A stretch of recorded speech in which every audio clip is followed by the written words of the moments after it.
I'm Justin Davis, and this is Drone Camps RC.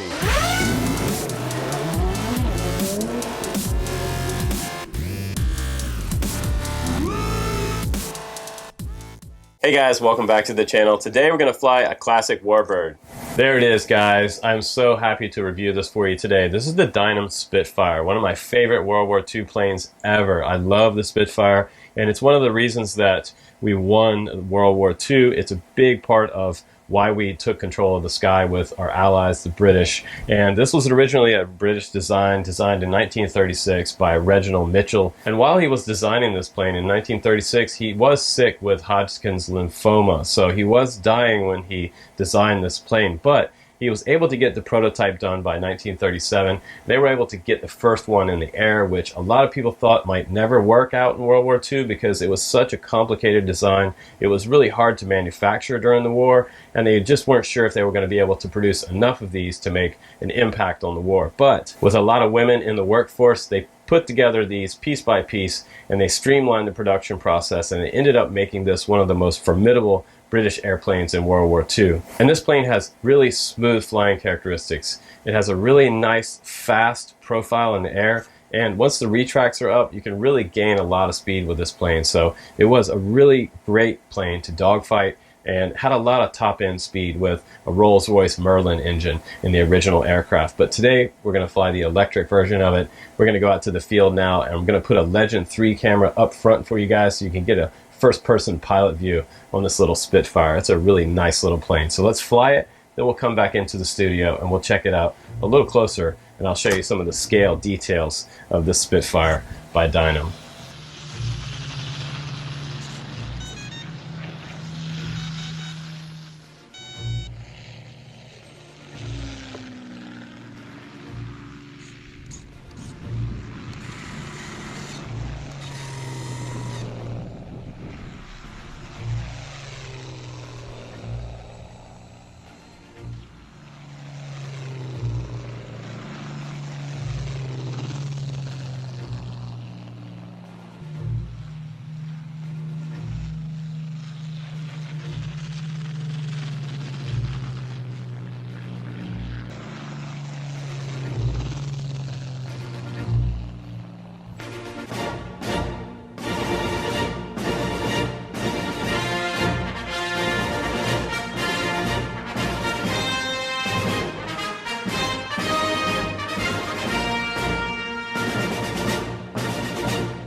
Alright guys, welcome back from the flight test. Let's go ahead and take a little closer look at this plane, and let's talk about the quality of this plane, and we'll go over the parts and some of the electric system that's on this plane, and we'll talk about the assembly. Now if you get something like this, keep in mind this is an ARF, and you're going to have to add your own receiver on this plane and link it up to your radio, which is actually not too hard. I'm using a Spectrum Orange receiver in there, and it did really great on the flying field, and I'm also doing this close proximity flying, so this is pretty much a park flyer, but you will need a nice smooth runway for this plane to land. You can't really land it in the grass unless you really want to belly land it and keep your retracts up inside the wing.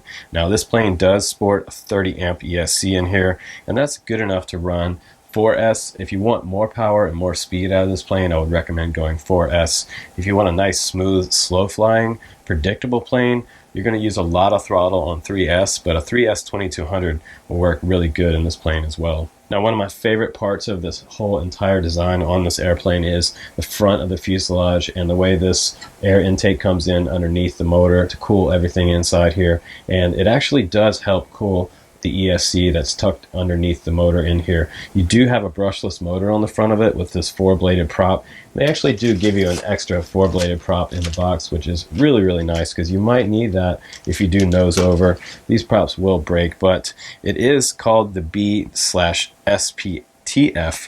07 prop, and I'll try to put a link down below for those props in case you get this plane. Now you also have the motor on the front is actually a BM3715A, and it's 1050 kV, so that's a pretty big motor inside there. I'm just going to go ahead and take off this spinner cap and you guys can see what the motor looks like.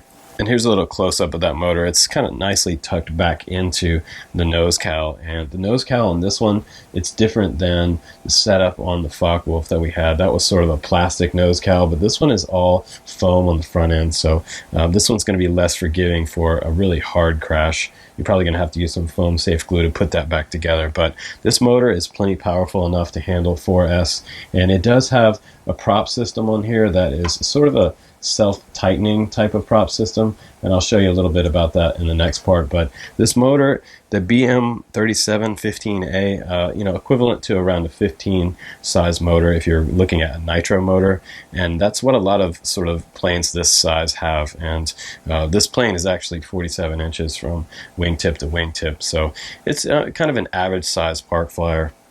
And this is a little close-up of the prop and hub assembly for attaching to your motor, and if you guys have never installed one of these types of assembly, it can kind of be confusing. So it does have this threaded push rod that goes through here and has a self-tightening part on the very back, so you're going to trust that this is going to hold on to the end of the brushless motor, and once you tighten up this nut right here, as you tighten it, it's going to tighten up the back side right here, and it's going to hold on to the motor post, so it's not going to fly off. I've flown these for years, and I've always been a little bit wary of this type of setup, but all the times that I've flown them, I rarely ever had them fly off. Just give it a tug once you get it nice and tight on the front end of the brushless motor, and it should be secured nicely.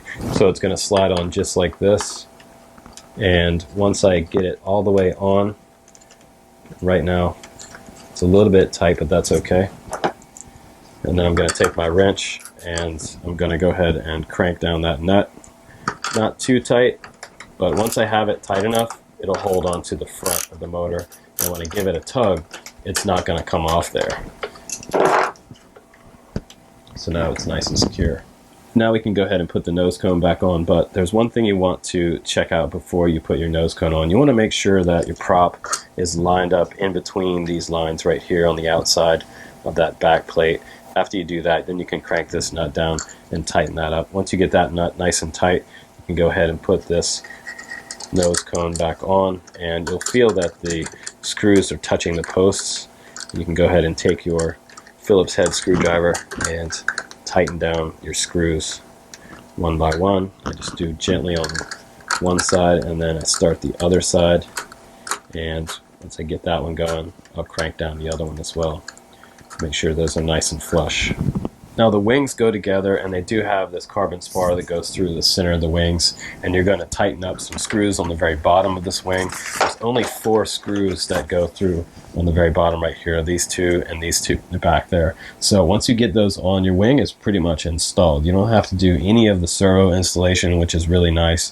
Everything was already installed in this plane. All the wires are already run. So all you have to do really inside the cockpit is hook up your receiver wires to your servo wires, and they already have the Y harnesses there for adding everything. You will need something like a 6-channel receiver on this plane, but it does have plastic grade servos in here. They're not metal grade, super high grade servos, so I haven't had any problems with them, and they are working pretty good. They aren't the typical standard 9-gram servo, but what I also did is I took and added a little bit of hot glue on each of my control horn surfaces. This little control horn right here can be a little bit brittle from some factories. Since these are sort of a low-grade plastic, you want to make sure that those are nice and reinforced and they don't pop off the wing, because the worst thing that could happen during your flight is one of these could pop off on your aileron, and then you're definitely going to crash. Now there's also plenty of room inside the canopy, just underneath where the cockpit is, for all of your gear in here, and I really could tidy up these wires with some type of zip tie. Once you get the plane totally established, you can put your receiver up on the side and sort of stick one of your antennas out the side here to get a little bit better reception. Now also in here we have that 30 amp ESC with the XT60 on it already ready to go, so that's a pretty standard connector for most of my batteries these days, and my race quads as well. We have our 9-gram servos back here, also controlling control surfaces on the elevator and the rudder back here. So you also want to put a piece of Velcro way up inside here, because the CG on this plane is actually pretty far forward. So you're going to get your 3S 2200 in there just about as far forward as it'll go, and make sure that's Velcroed down.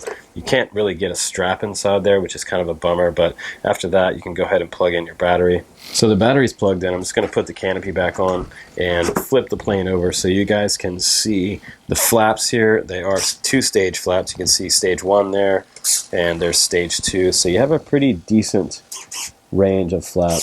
I found that flap 1 mode was okay, but really for a short landing I needed full flaps there, because this guy comes in super quick.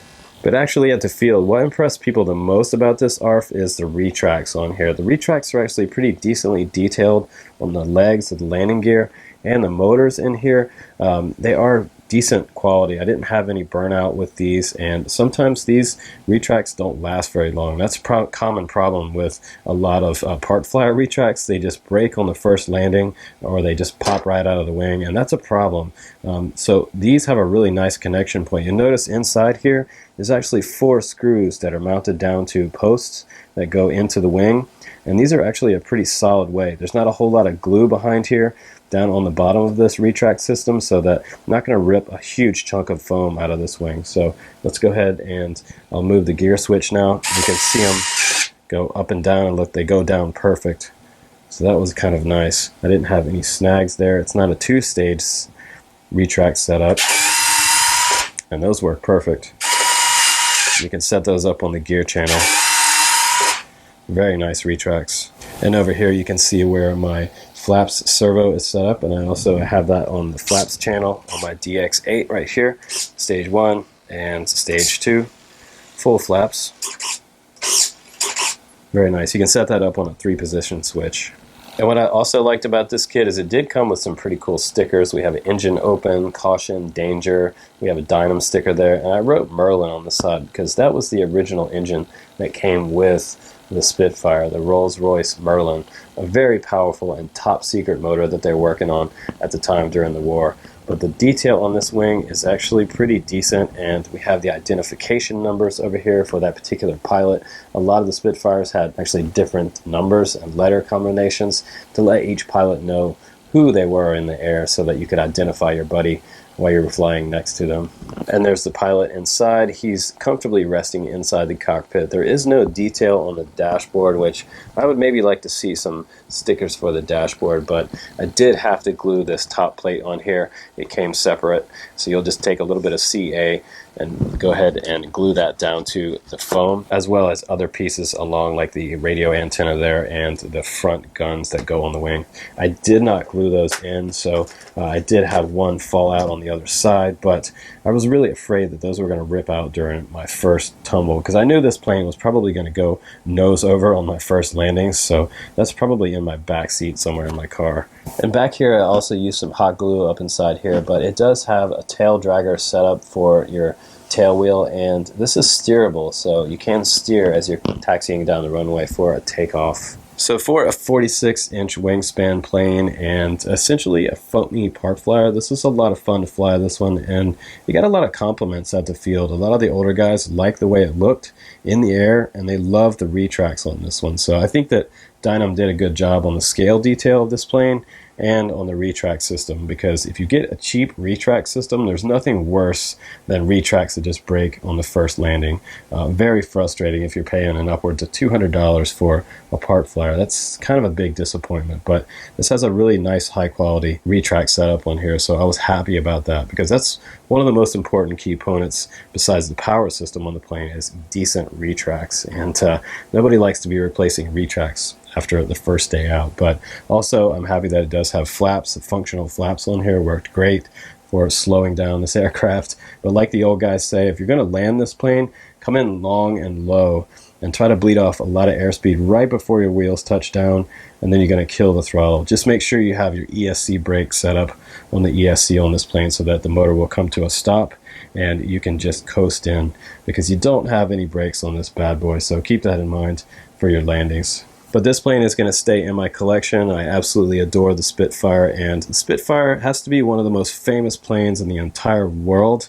So it's definitely going to be in my shop and going out with me on Sundays for some fun flying at the airfield. So thanks again for watching this review, guys. This has been a lot of fun. This is the Dynam Spitfire. And as always, if you're at the field, please do help others and foster people getting into the hobby, and pass on your knowledge to them. So thanks again for checking this one out. I'm Justin Davis, guys. Take care and have a great week. I'll see you on the next one. Bye-bye.